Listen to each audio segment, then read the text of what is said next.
मुझे याद है करीब 1 महीना पहले भोजपुर और नालंदा भी गए थे, तो हम देख रहे हैं कि बिहार में एक तरह का पुलिस राज जब से भारतीय जनता पार्टी ने बिहार को अपने हाथ में ले लिया, नीतीश जी के हटने के बाद, तो वो सुशासन का नारा भी ख़त्म हो गया है। अब बिल्कुल यहाँ पुलिस का नंगा नाच। अब देखिए तो शराबबंदी कानून, आज तक तो मैंने कभी नहीं सुना कि शराबबंदी के नाम पर बिहार में कहीं किसी शराब माफिया पर कहीं कोई कार्रवाई हुई हो, कहीं नहीं। जब भी है तो तारी बेचने के आरोप लगा करके गरीबों को जेल में डाल दो, पीने का आरोप लगा करके सड़क में चलते हुए किसी को उठा लो और उसके बाद इस तरीके से उनकी पिटाई हुई और वो कहते रह गए कि भाई छाती में दर्द हो रहा है, मुझे डॉक्टर के पास ले चलिए, तो कोई कुछ नहीं और उनकी मौत हो जाती है। तो ये लगातार बिहार में ऐसी घटनाएं घट रही है जो आज हमने चैती पीपर में यहाँ सुना। अगर वहाँ तो लोगों ने काफ़ी प्रतिवाद किया, लोग संगठित हो करके, नहीं तो वो तो एक जनसंहार हो गया रहता। इस पूरे अरवल जहानाबाद के इलाके में बिहार में जनसंहार का दौर था, बड़े मुश्किल से उस दौर को हम लोगों ने पार किया। अब फिर हमें लगता है कि यहाँ बालू माफिया के द्वारा फिर उसी तरीके के हत्या, हिंसा, वो माहौल बन रहा था। और अभी भी जो साथी वहाँ घायल है, हमने देखा, उनका क्या नाम था, दिनेश जी।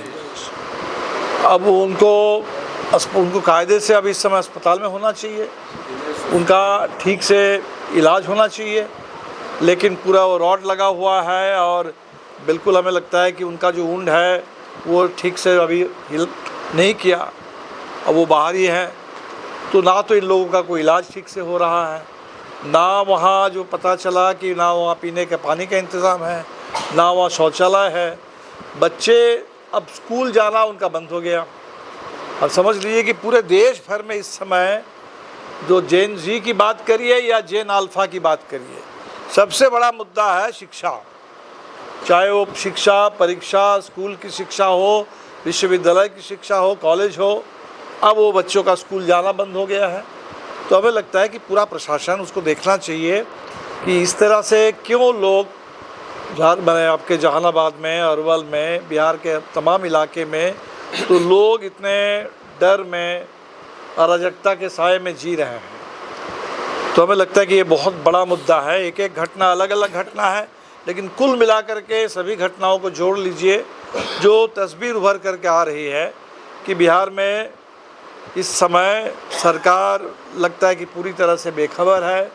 पुलिस पूरी तरह से, यहाँ पुलिस और अपराधी गठजोड़ उसका चल रहा है पूरे बिहार में राज। वो कहीं बुलडोज़र राज के रूप में, कहीं इनकाउंटर राज के रूप में, कहीं अपराधी भ्रष्टाचारियों के राज के रूप में, बलात्कारियों के राज के रूप में वो सामने है। अभी जो आंदोलन, हमने 2 नौजवान साथी हमारे बीच में अभी हैं और जहानाबाद का वीडियो हमने देखा था।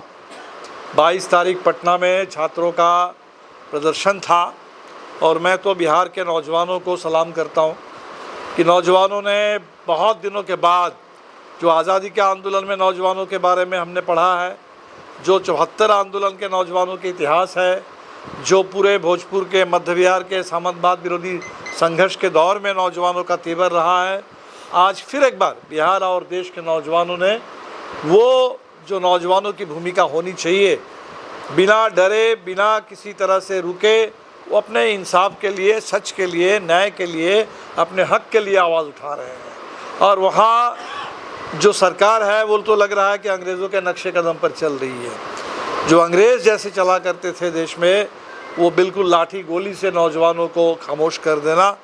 आज पूरे दिल्ली में अमित शाह ने भी वही काम किया और यहाँ सम्राट चौधरी की सरकार के यहाँ भी पुलिस ने वही काम किया।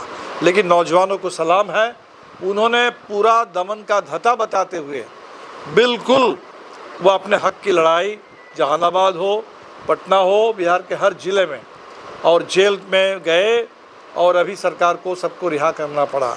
लेकिन शायद अभी भी हम तो सुन रहे हैं कि बिहार के कई ज़िले हैं जहां अभी भी नौजवानों की रिहाई नहीं हुई, जहां अभी भी केस ख़त्म नहीं किया गया।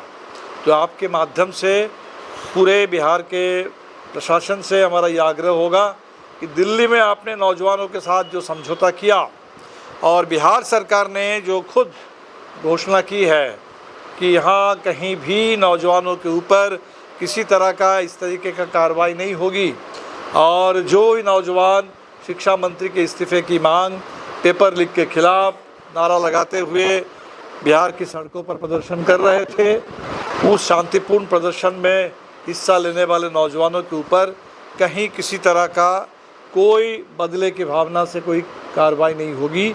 तो इन नौजवानों को तत्काल रिहा किया जाए और जहानाबाद के सभी नौजवान जो इस आंदोलन में शिरकत किए उनको मेरा सलाम और पूरे बिहार के नौजवानों को मेरा सलाम। अभी नौजवानों की जो मांग थी वो मांग लेकिन पूरी नहीं हुई, उसमें सिर्फ एक मंत्री का इस्तीफ़ा हुआ है। एक मंत्री का इस्तीफ़ा, हालांकि ये अपने आप में बड़ी बात है, क्योंकि जहां भाजपा के राज में लोग कहते हैं कि हमारे यहाँ इस्तीफे का कल्चर नहीं है, हमारे मंत्री चाहे कुछ भी करे और जितने निकम्मी हो, लेकिन हमारे यहाँ मंत्री एक बार बन गए तो बन गए, इस्तीफ़ा किन्हीं का नहीं होगा, कोई जवाबदेही नहीं है यहाँ। तो ऐसी एक घमंडी सरकार को लोगों ने मजबूर किया, धर्मेंद्र प्रधान को जाना पड़ा। लेकिन जो सवाल है कि भाई नीट का पेपर लीक, और ये पेपर लीक तो 2026 में सिर्फ नहीं हुआ, 24 वाला पेपर लीक इससे भी बड़ा था, लगातार हो रहा है, सिलसिला चल रहा है। अभी सरकार ने जो पेपर लीक को रोकने के नाम पर उस कानून में संशोधन किया, इससे तो कुछ नहीं होने वाला है। वो कानून तो पहले से था, वो कानून लागू ही नहीं होता है। जो भी कहीं गिरफ्तार होते हैं तो वो क्लीन चिट लेकर के बाहर आ जाते हैं। वो जो फास्ट ट्रैक कोर्ट की बात कर रहे हैं, देश में कहीं कोई फास्ट ट्रैक कोर्ट काम नहीं करता है। जो बच्चों के लिए जो पॉक्सो फास्ट ट्रैक कोर्ट बना हुआ है, उसमें हजारों लाखों की तादाद में केसेस पेंडिंग पड़े हुए हैं। तो ये सब पूरे आंखों में धूल झोंकने की कोशिश है। जो अभी एक कमेटी बना दी गई 6 लोगों की, नंदन नीलेकानी, जो देश में आधार कार्ड लाने वाले और आधार से पूरे देश के लोग परेशान हैं, तो उनको जिम्मेदारी दी गई कि शिक्षा में सुधार लाएंगे। कौन सा सुधार लाएंगे? तो हमें लगता है कि पूरे शिक्षा परीक्षा में जो कारगर सुधार की मांग है, वो सरकार तो उस दिशा में अभी एक कदम भी नहीं बढ़ा।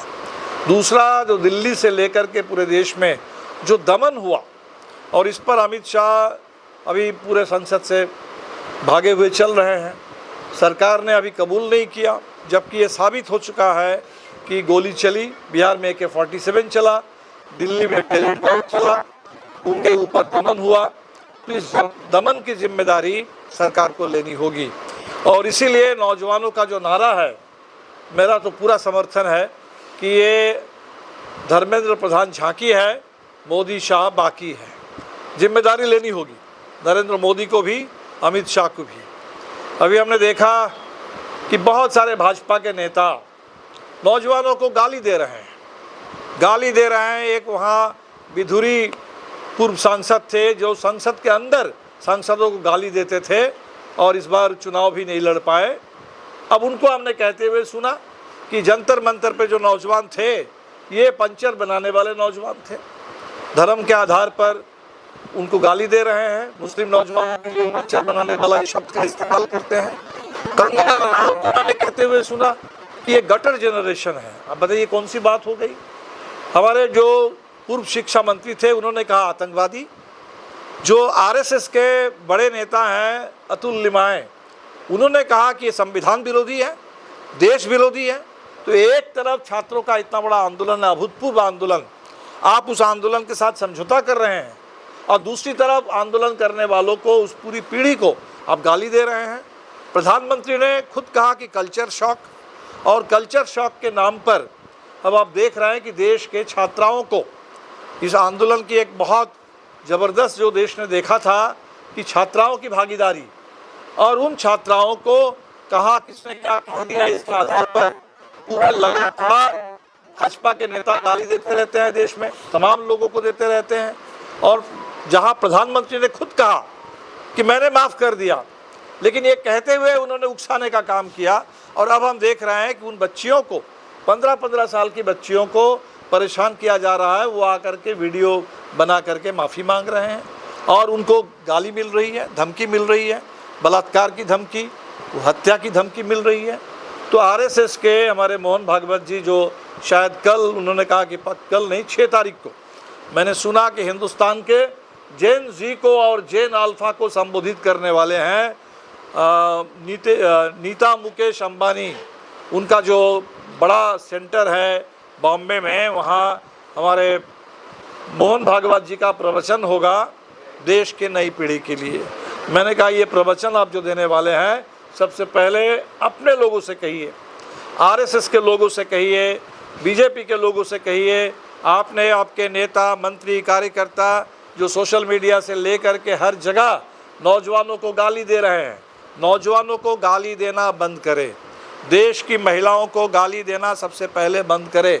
सवाल वो जो गोली चली है उसके जिम्मेदारी ले, गोली चलाना बंद करे, गाली देना बंद करे और नौजवानों की बात सुने। और मुझे तो मैंने कहा कि नौजवानों की बात, जो देश में नौजवान इस समय पीड़ित हैं, बहुत कुछ कहना चाहते हैं, हमको लगता है कि समय लग गया है करके लोगों को होटल से बाहर कर रहे हैं। वोटिंग हिंदुस्तान में 18 से घटा करके 16 कर देना चाहिए और 16 साल के ऊपर वाले सभी नौजवानों को हिंदुस्तान में वोटिंग राइट मिलना चाहिए। उन नौजवानों के पास पूरी समझ है, पूरी जानकारी है, देश को किस रास्ते में चलना चाहिए, सरकार को किस तरह से काम करना चाहिए, शिक्षा से लेके, स्वास्थ्य से लेके, रोजगार के मोर्चे पर क्या होना चाहिए। हमें लगता है कि नौजवानों को इस मामले में सुना जाना चाहिए। अभी बिहार